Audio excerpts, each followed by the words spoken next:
Hey man, Hebron Ben Bilal, come back at you, man. Another edition of this Boomer's Logic, man. Still out here, man, trying to get these ones and twos up, trying to make it do what it do. Well, got a little quick thing I want to touch on, but before I do, man, you know what it is, Boomer Logic, Hebron Ben Bilal. If you haven't already, subscribe to the channel. Bell for notifications. You know how you do. Everybody knows how to work YouTube. You know what to do. Boomer's Logic, Hebron Ben Bilal. Me and my brother Tony, shouts out to my brother Tony, big brother, like no other, who motivates me, gives me a lot of advice, man, who continues to tell me how proud he is of me, man, about my transition in life, man, from the streets and, being out there and cutting the food. I mean, to this is really a shock to him.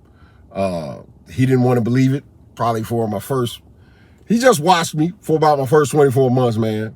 And then he started saying, man, yeah, this guy is for real. Because like I said before, I haven't stayed out of prison for over 15 months. And when people started seeing and taking note of that, that's when credit was started being established. But I didn't do it for the credit, and I didn't do it for anyone but myself. That's first. But my brother, he got in touch with me today, man. I haven't heard from him for a while, and he's been keeping up, and I appreciate you watching my content, big bro. And he he reached out to me and said, hey, listen, man, I like what you're doing. It's very educational. You opening my eyes, to the Bible and a lot of things like that. But he said, man, you just keep preaching about the issues, but not the solutions. So what is the solution to all these issues that you continue to talk about? And now I'm gonna use that for a perfect segue into what my partner, shouts out to my partner once again, Chad Brown. I think I called him Chris earlier. That's what my brother said. To Chad Brown, man, down there in the Carolinas. I appreciate you watching my content, and I appreciate your feedback, man, and the questions that you had. To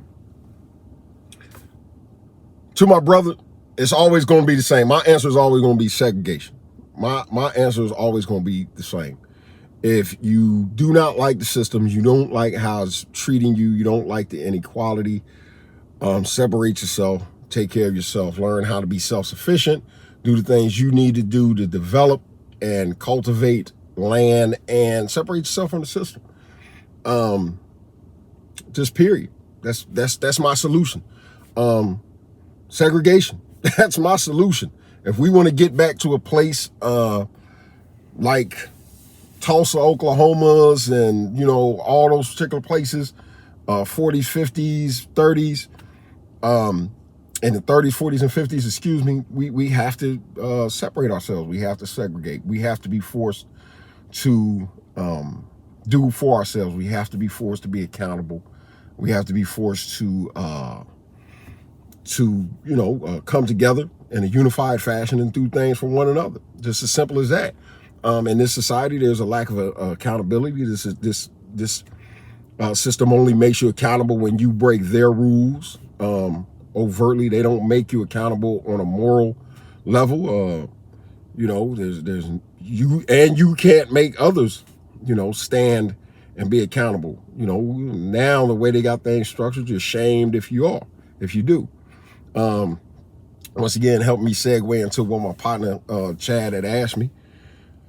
How do we get back to that?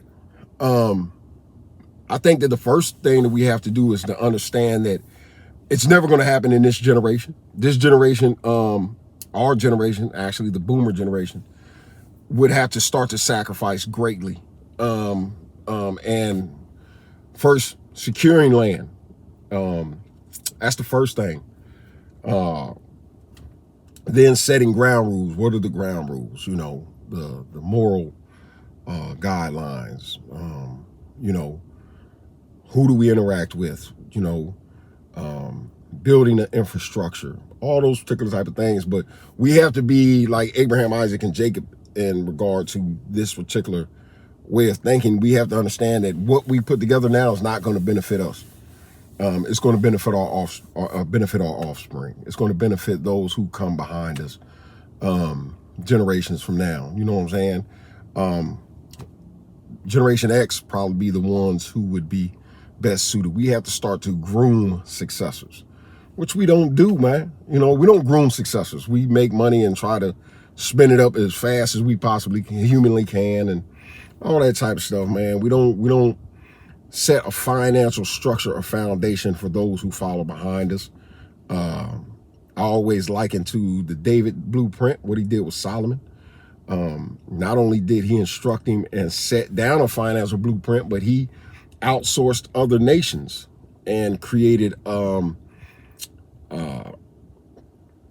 guess, allegiances with other nations to help Solomon once he was dead and gone, to help Solomon come in and help him construct and build things. And, you know, he had contracted these people out already before he even died. So he had made allegiances with these other, he didn't come into covenants. He made allegiances, financial allegiances. And this is what we need to do. If we start to separate ourselves, we have to realize we can't sequester ourselves and believe that we're going to flourish, or we're just going to have this plot of land over there and it's just going to be us. No, we have to make allies, you know, and allies come through financial, just not conversation. You have to be not just consumers, but you have to mass produce things that other people need. And I'm not just talking about on this soil, because if not, you're just caught up in this loop. You have to mass produce things that go over the water, you know, that other countries will need. So you become a dependency, for the lack of a better term. You become a person that they depend on. So now, if things get heated over here, you always have somebody you can turn to and say, hey, man, check these people over here. And that's how that thing works. A lot of people know but don't know. In Black Wall Street, I can't remember exactly what they were getting ready to start to outsource, manufacture and send over to Europe. It was something, and the brothers and sisters in Tulsa had made some arrangements. I can't remember exactly what it is, and I apologize, but they were getting ready to put together some big things where they were getting ready to start to be, they were going to manufacture and send things overseas.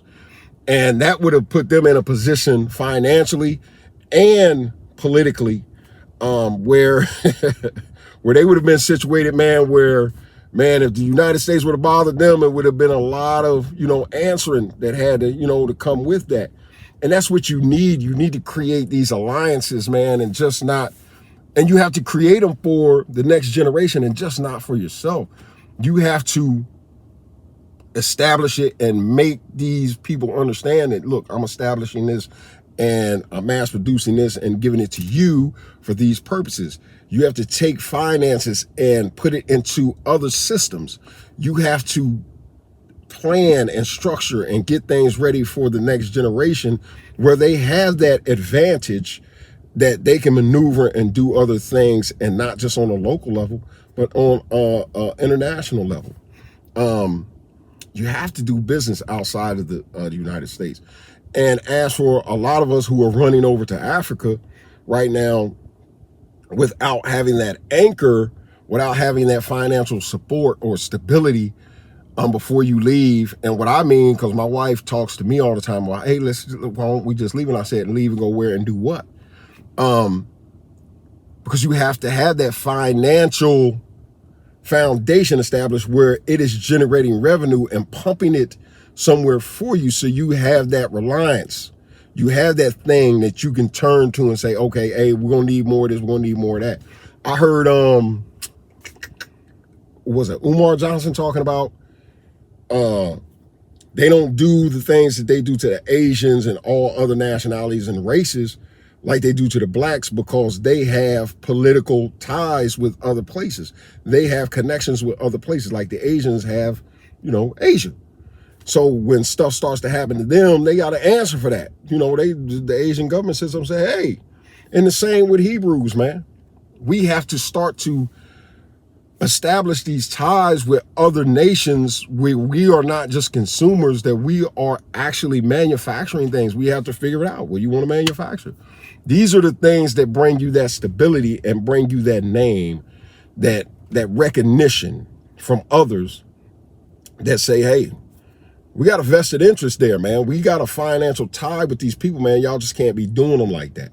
So this is what you need. You have to stop. We spent $2 trillion, man. I mean, $2 trillion. If you could set up something, and we're not just talking about weave, hair, nails, man. I'm talking about mass producing something. This is where you get your stability. This is where you get your recognition. This is where you're able to now sit at the table and say, hey, man, and look across the table and say, hey, don't bother me, man. I'm over here, woo da woo da woo. Abraham, for instance, let's take Abraham. Let's take David. Abraham was so wealthy and that he was actually helping the economic structure around those individual kings that were there. They had to sit with him because he was so powerful and say, hey, look, we need to come into an arrangement, an understanding with you, because you can overthrow us. You can literally, all five of us, you can literally overthrow us. So we need to come into some type of agreement with you. And I'm not saying that, you know, that would be the case with us, but if we want some type of independence, if we want some type of recognition, if we want this, you have to, and this is why I'm out here every day. And to my brother, this is my solution. This is why I'm out here every day. This is why I come out here. Because like I said, I continue to say, I have a 24-month window that I am using, that I want to secure 10 acres of land with a water source on it and have the financial stability to go do that. But at the same time, have my expediting trucks on the road where I can continue to generate revenue while I set my system, my financial system and structure up on the land. You see what I'm saying? So I have a plan. I have a goal. This is what I am doing. So I don't sit here and just point my finger at society and say, look at this. No, this is my plan.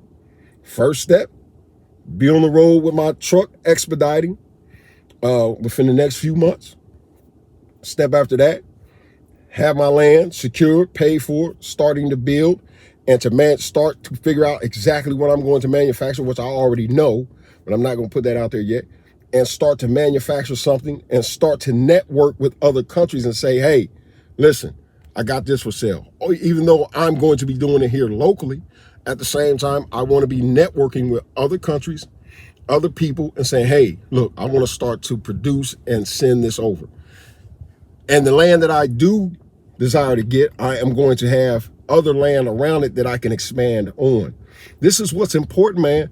You have to have a vision and you have to have a desire to execute this vision. You know, this is why I come out here every day. This is why I do this. You know what I'm saying? Because I have a goal. You know, I do want to see others and future generations benefiting from the thing that I establish, that I can look back once I get ready to lay my gray head to the ground and know that I raised a successor that I can look at and say, this person is going to take this idea to another level. And this is what the Europeans do. They groom successors to say, hey, listen, this is what you dedicate your time to. I've laid the foundation. Now you take it to the next level. Your child is going to take it to the next level, and your child, and so on and so forth. And this is what we have to do. David did it with Solomon. Solomon took that thing to a whole nother level to where people were coming from around the world and all of it. We can do the same. We can do the same. All we got to do is take a portion out of that 2 trillion that we stick into their economy every year. And that's why they love us, because we stick to, just imagine if we took that $2 trillion and we put it in our own economy. But I couldn't sell you on that. But that's where I'm at. That's where I'm at. Building, because understanding that if I groom a good successor, if I groom a successor who is able to come in and take the idea, to see the vision, that blueprint that I'm laying down, that live by Yahweh's standards and laws, that he has a moral guiding compass that's not going to allow him to deviate from the right or the left, that's going to keep him on the straight and narrow and raise him in that he will take this idea and take it to a whole nother level. And in closing, I do want to say this. For you brothers and sisters who continue to leave here and take your finances to these other countries, it's no difference. You're taking your finances and you're sticking it into other people's economies that really don't care about you. Just look at what they're doing in Tanzania right now. They're starting, I think they put a moratorium. I think they actually shut it down where no more African Americans, no more blacks can come over there and get student visas, 2-year visas or something. Where they're saying it's a security risk to have so many of us there at one time. And it is. Once we get somewhere, we look to take over. And this is the mindset. And we shun these ideas, but this is what it is. But we keep taking our money, man, and instead of taking it, buying our own so we don't have to adhere to anyone else's rules, we establish the rules. First a moral code, and then we go from there. We don't do that. First thing we want to say is, oh, I'm moving to Tanzania. Oh, I'm moving to Ghana. Oh, I'm moving here.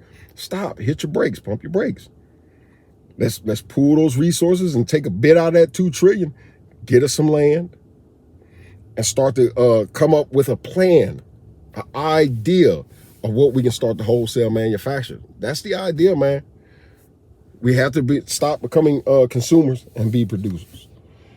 Hey, man, Hebron Ben Bilal. I hope I answered my brother Tone's question and my partner Chaz's question.